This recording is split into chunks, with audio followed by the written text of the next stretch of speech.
ওকে, এর আগে চলছিল বোরস থিওরি। সেই বোরস থিওরি কমপ্লিট হয়ে গেছিল এবং তার অ্যাপ্লিকেশন চলছিল। নাম্বার 1, উনি বলেছিল ইলেকট্রনগুলো ইচ্ছে মতো থাকতে পারবে না, একটা নির্দিষ্ট দূরত্ব বরাবর থাকবে। তখন তাকে কোশ্চেন করা হয়েছিল সেই দূরত্বটা কতটা। তখন উনি একটি ক্যালকুলেশন দিয়েছিল, যেখান থেকে আমরা নির্ণয় করেছিলাম যে ব্যাসার্ধ r = n² h²/4π² mz²। Second, উনি বলেছিল যে ইলেকট্রনগুলো যখন ঘুরবে কোনো একটা কক্ষপথে তখন কোনো শক্তির বিকিরণ বা শোষণ করবে না, অর্থাৎ ফিক্সড। তো সেই শক্তির মান কত যেহেতু ফিক্সড, তখন উনি আরেকটি ক্যালকুলেশন দিলেন E =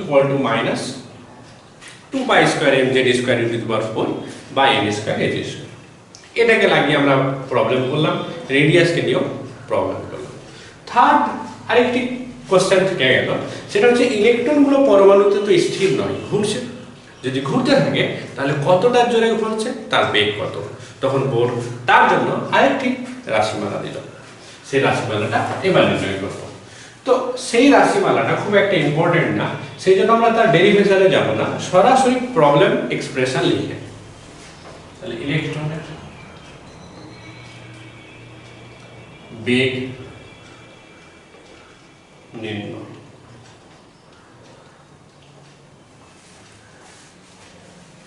আমরা জানি ইলেকট্রনের বেগ যেটা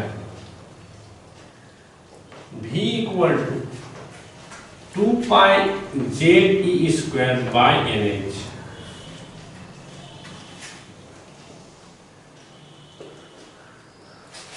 v = 2πze²/nh। এখানে 2 কনস্ট্যান্ট, পাই 3.14, z অ্যাটমিক নাম্বার যাকে দেব, e মানে ইলেকট্রনের চার্জ, n মানে হচ্ছে কক্ষপথ সংখ্যা, h মানে হচ্ছে প্ল্যানেটের দূরত্ব, সবটারই মান আছে। আমি যদি এটাকে আলাদা করে দিই, z/n করে দিই, তো বাকি পড়ে থাকবে 2πe²/h। এতটুকুকে আমি ধরলাম k ড্যাশ। কেন কি আলাদা ধরতে বলেছে? কেন? কারণটা হচ্ছে যে এর আগে কে ধরেছি, তাই এখানে আলাদা ধরি। এই k ড্যাশের মান 2.184 × 10⁸ সেমি/সেকেন্ড। এটা হচ্ছে রাশিমালা। এবার এটা দিয়ে প্রবলেম করব কিভাবে। ফার্স্ট, হাইড্রোজেন পরমাণু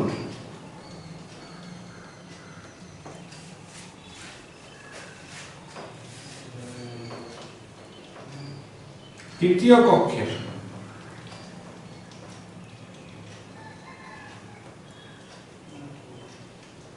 ইলেকট্রনের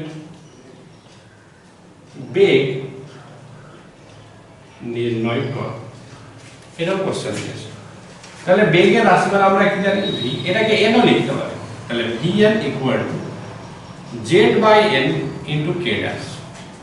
হাইড্রোজেন পরমাণু, তাহলে z = 1।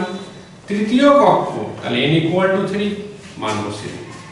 তাহলে v হাইড্রোজেন = 1/3 × 2.184 × 10⁸ সেমি/সেকেন্ড।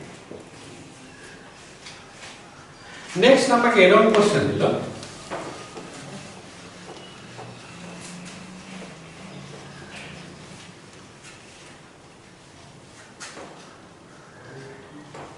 হাইড্রোজেন পরমাণুর প্রথম কক্ষের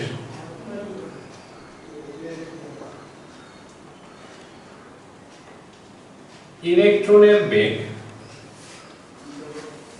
লিথিয়াম 2+ আয়নের তৃতীয় কক্ষের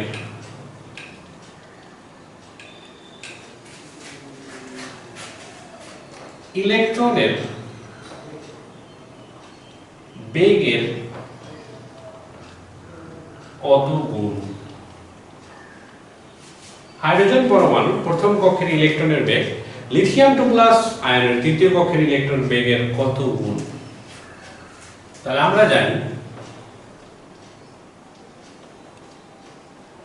Vn Z/n k dash, এটা আমরা জানি। এটাকে কাজে লাগিয়ে আমরা প্রবলেম সলভ করব।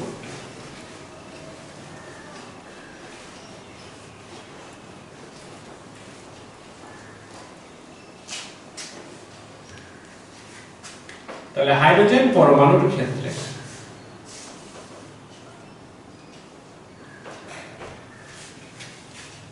কি হাইড্রোজেন পরমাণুর ক্ষেত্রে Z equal to 1, প্রথম কক্ষ N equal to 1, তাহলে V hydrogen equal to 1/1 into K dash, তাহলে VH equal to K dash। Second, lithium 2+ আয়নের ক্ষেত্রে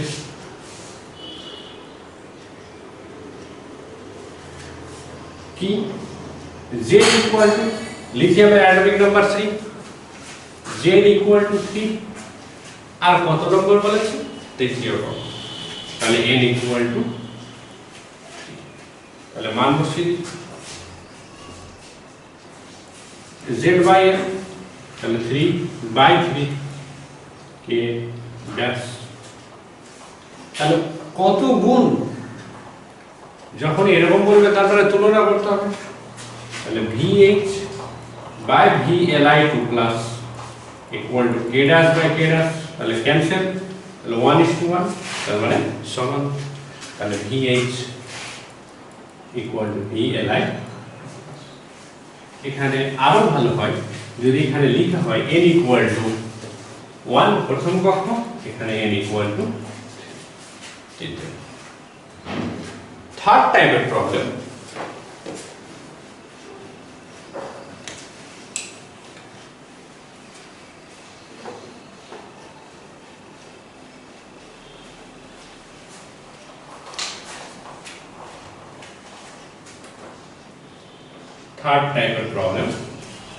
এরকম কোশ্চেন ছিল যে হাইড্রোজেন পরমাণুর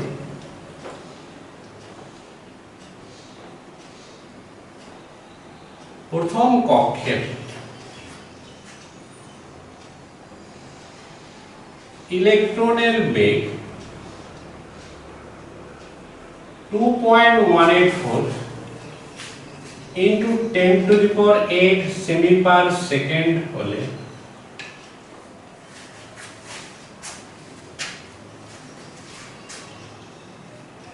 লিথিয়াম 2+ আয়নের ইলেকট্রনের বেগের মান কত?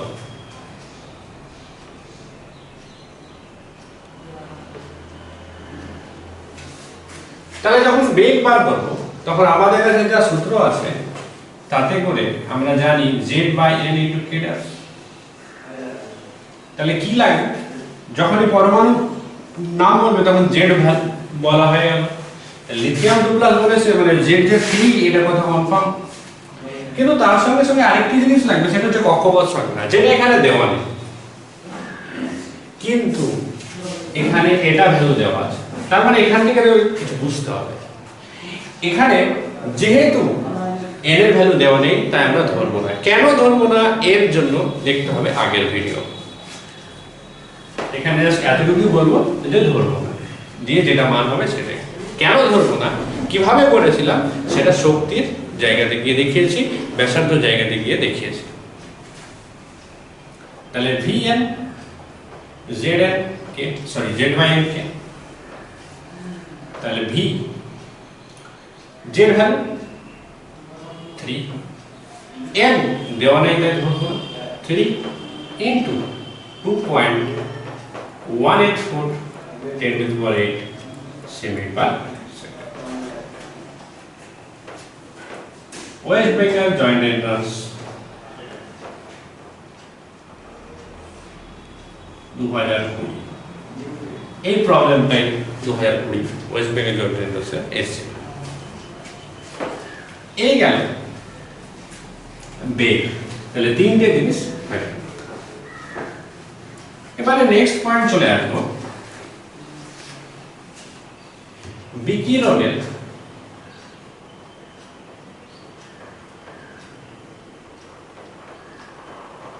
কোয়ান্টাম মতবাদ, বিকিরণের কোয়ান্টাম মতবাদ।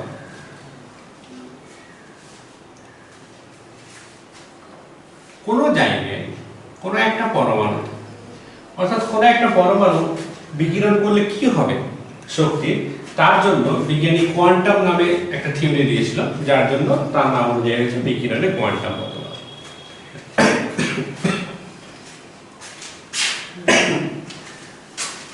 ধরি যে কোনো একটি কক্ষপথে একটি ইলেকট্রন আছে। এই ইলেকট্রনটা যদি মনে করে যে আমি ধরে নিচ্ছি সাপোজ এটা 5 ক্যালোরি, 10 ক্যালোরি, 15 ক্যালোরি, এটা কিন্তু ফুললি ইমাজিনারি, জাস্ট বোঝানোর সুবিধার্থে, মোটেও নাই গ্রহ শক্তির মান। কোন একটা ইলেকট্রন এখানে আছে, এই ইলেকট্রনটা যদি এখানে যেতে চাই তাহলে তাকে কি করতে হবে, 5 ক্যালোরি শক্তি নিতে হবে, কারণ এর মান হচ্ছে 10 আর এর 15। এখান থেকে যদি এখানে যেতে হয় তাহলে নিশ্চয়ই 5 নিতে হবে, ক্যালোরি শক্তি নিতে হবে। কোন ইলেকট্রন যদি মনে করে আমি এখান থেকে এখানে আসব, তো তাকে কি করতে হবে, শক্তি গ্রহণ নয় বর্জন করতে হবে। কেন? কারণ যে মান ছিল, যে শক্তি সে নিয়েছিল তার মান হচ্ছে 10 ক্যালোরি, যেখানে আসছি তার মান হচ্ছে 5 ক্যালোরি। তাহলে এখানে যদি আসতে হয় তো নিশ্চয়ই 5 ক্যালোরি শক্তি আমাকে কি করতে হবে, বর্জন করতে হবে। এখানে প্রশ্ন হচ্ছে যে শক্তি যখন কেউ গ্রহণ করবে বা বর্জন করবে তখন সেটা কিভাবে হবে। তো বিকিরণ কোয়ান্টাম বলতো যে যখন কোনো একটি ইলেকট্রন শক্তি যখন বর্জন করবে তখন সেই বর্জনটা প্যাকেট রূপে হবে, শক্তিটা তরঙ্গ রূপে বেরিয়ে যাবে, সেই শক্তিটা তরঙ্গ রূপে বেরিয়ে যাবে। এখন এই তরঙ্গটা কি, তরঙ্গটা হচ্ছে এটা ফিজিক্সের পার্ট, বা এটুকু বলে দিচ্ছি এখানে কিভাবে বেরোবে। এখানে প্যাকেট প্যাকেট আকারে বেরোবে। যখন কোনো জায়গায় এসে সূর্যের আলো পড়বে, যখন কোনো আলো এসে পড়বে, আর তরঙ্গ কার থাকে, আলোর থাকে, যখন এসে পড়বে তখন তার একটা প্যাকেট প্যাকেট থাকবে, এবং যার একটি প্যাকেটের মান, শক্তির মান হবে h নিউ। একটি প্যাকেট শক্তির মান হবে h নিউ। তো নিশ্চয়ই যখন আলো এসে পড়বে, শক্তি এসে পড়বে, তরঙ্গ রূপে পড়বে, তখন নিশ্চয়ই একটা তরঙ্গ একটা প্যাকেট হবে না, অনেকগুলো হবে। সেই জন্য এটাকে বলে আবার nh নিউ। এই নিউটা কি, নিউটা হচ্ছে কম্পাঙ্ক। কার কম্পাঙ্ক, যে তরঙ্গটা এসে পড়বে। আর এসটা হচ্ছে প্ল্যাঙ্কের ধ্রুবক, প্ল্যাঙ্কের ধ্রুবক। তাহলে কি বুঝলাম, আমি নাম দিয়ে দিচ্ছি E1, E2, E3। তাহলে যখন এখান থেকে এখানে শক্তি ইলেকট্রন আসবে E2 থেকে E1, তাহলে কত পরিমাণ শক্তি বিকিরণ করবে, এটা মাইনাস এটা, কি আকারে, তরঙ্গ আকারে, যার মান h নিউ। কোন জায়গায় যখন দুটো জিনিসের পার্থক্য করব, দুটো রাশির, তখন সেই জায়গায় ডেল্টা কথাটা ব্যবহার হবে। তাহলে delta E equal to h new. তাহলে এটাই হচ্ছে বিকিরণের কোয়ান্টাম মতবাদ। তাহলে মূল থিওরিটা কি, যখন কোন ইলেকট্রন উচ্চ শক্তি থেকে, যখন কোন ইলেকট্রন উচ্চ শক্তি স্তর থেকে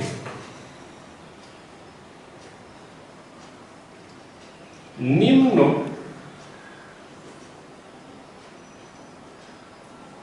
শক্তি স্তরে উন্নীত হয়, মানে যায়, তখন শক্তি তরঙ্গ রূপে বিকিরণ করে, দিয়ে কি বিকিরণ করবে, ডেল্টা ইকুয়াল টু h। এই হচ্ছে বিকিরণের কোয়ান্টাম মতবাদ।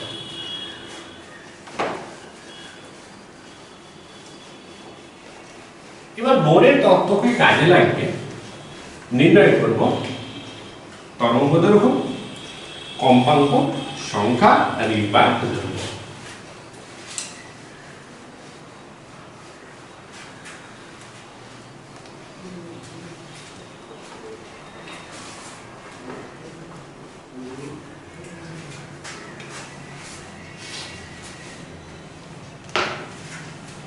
কম্পাঙ্ক, সংখ্যা, তরঙ্গ দৈর্ঘ্য, কমা রিডবার্গ ধ্রুবক নির্ণয়, এটা নির্ণয় করব।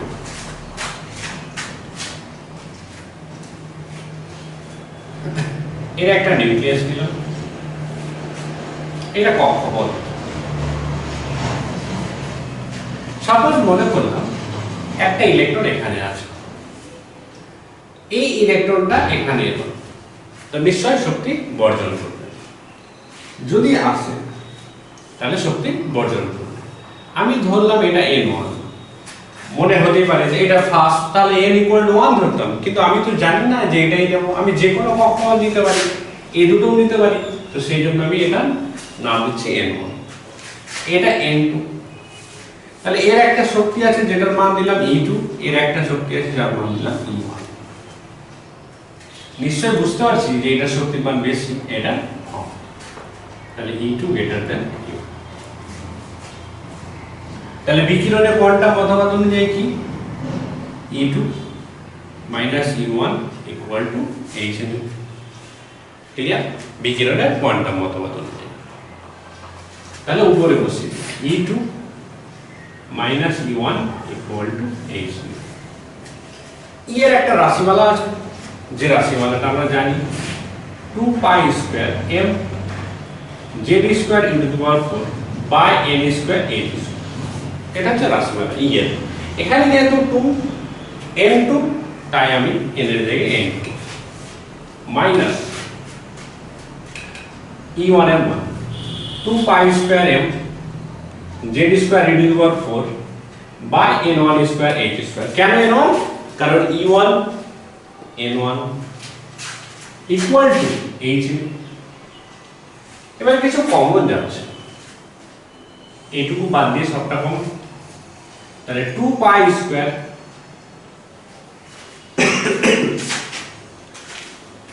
m z square * 4 by h square 1 by n2 square minus 1 by n1 square equal to h বা 2 pi square m z square * 4 by h square 1 by n2 square minus 1 by n1 square equal to h c by lambda. Sorry, একটু ভুল হয়ে গেছে, যে এনার্জির সামনে একটা minus থাকে, মাইনাস প্লাস, এই মাইনাসের জন্য মাইনাস মাইনাসে প্লাস হয়, তাহলে n1 প্লাস n2 মাইনাস। এটাকে সামনে নিয়ে চলে আসছি, n1 মাইনাস n2। নিউকে লিখতে পারি c বাই ল্যামডা, এটা সূত্র আমরা জানি, বা যেহেতু nu equal to c by lambda.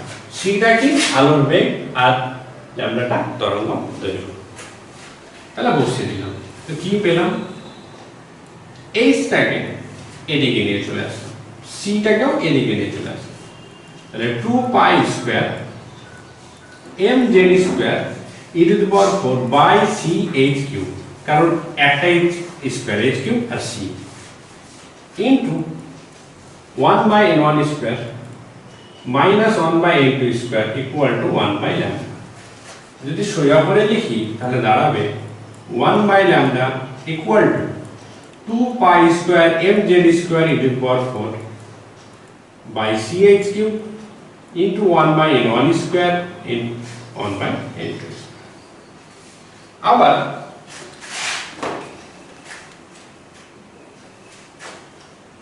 আবার 2 পাই স্কয়ার এতটুকু m z square e to the power 4 by ch cube equal to rh আর এটাই হচ্ছে রিডবার ধ্রুবক। তাহলে সংক্ষেপে 1 by lambda rh 1 by n1 square minus 1 by n2 একদম খুবই কাজের সূত্র, এটা দিয়ে অঙ্ক আসবো হয়ে আছে V V I.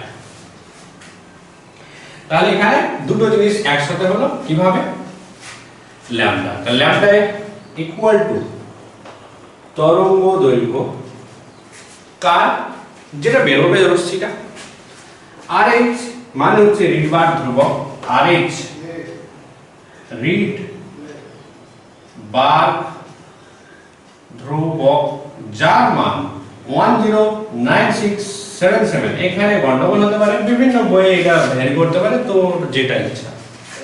Semi inverse এটা তার হবে ইউনিট। তাহলে 2 pi square m z square equal 4 by ch cube, এটাকে মানে রিডবার ধ্রুবক আর যার মান 109677 সেমি ইনভার্স। সেখানে কোশ্চেন হতে পারে যে মানগুলো এলো কি করে, তো সবই জানি। পাই 3.14 m ইলেকট্রনের ভর, z হাইড্রোজেন পরমাণু, এই যে rh h for hydrogen, z1 e equal to ইলেকট্রনের চার্জ, c আলোর গতিবেগ 2.99 বা 3 ইনটু 10^8 মিটার পার সেকেন্ড বা সেকেন্ড পার সেকেন্ড, তারপরে h প্ল্যাঙ্কের কনস্ট্যান্ট, সবটা যদি মান বসিয়ে দিই তাহলে এই মানটা আসবে। তাহলে ল্যামডা ইকুয়াল টু তরঙ্গ দৈর্ঘ্য, rh রিডবার ধ্রুবক যার মান এটা, তাহলে এটাও জানা হয়ে গেল। আর n1 n2 হলো ছবিতে দেখা যাচ্ছে কক্ষপথ সংখ্যা।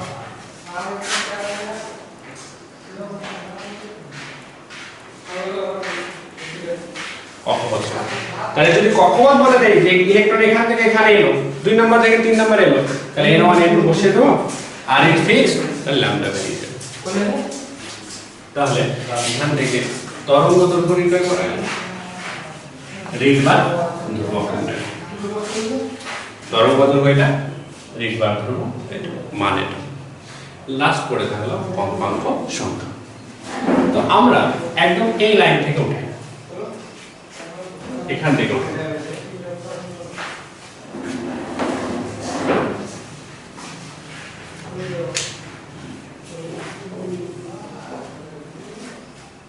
2 pi square mz square e to the power 4 by h square into 1 by n2 square plus 1 by n1 square equal to h nu, বা এটা যদি এদিকে নিয়ে চলে আসে তাহলে 2 pi square m z square e to the power 4 by h cube into 1 by n1 square minus n2 square equal to nu. আমি উভয় পক্ষকে c দিয়ে ভাগ করে দিচ্ছি,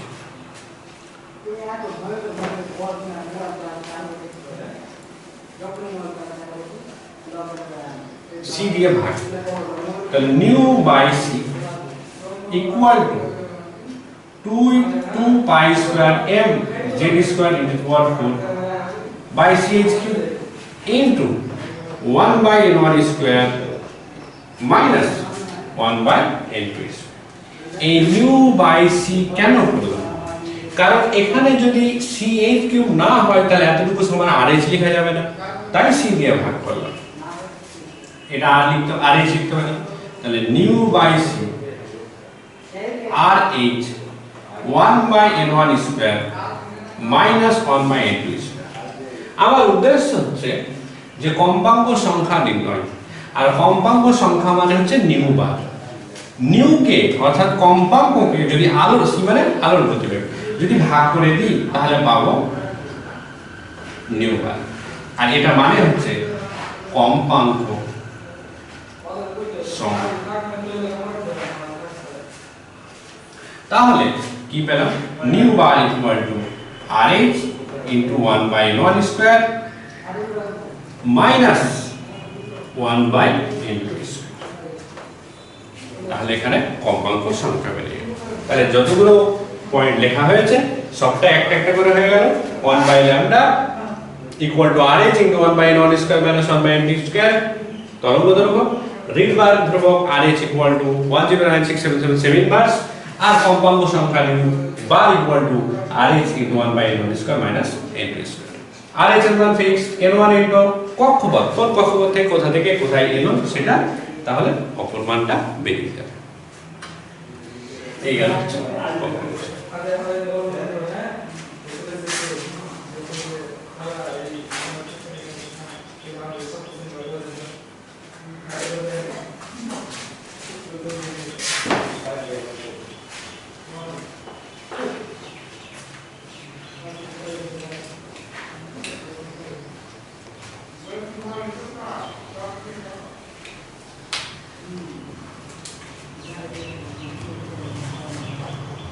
One by lambda RH into 1 by n1 square minus 1 by n2 square.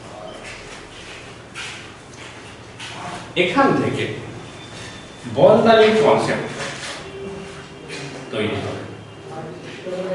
তাহলে বলদালির ধারণা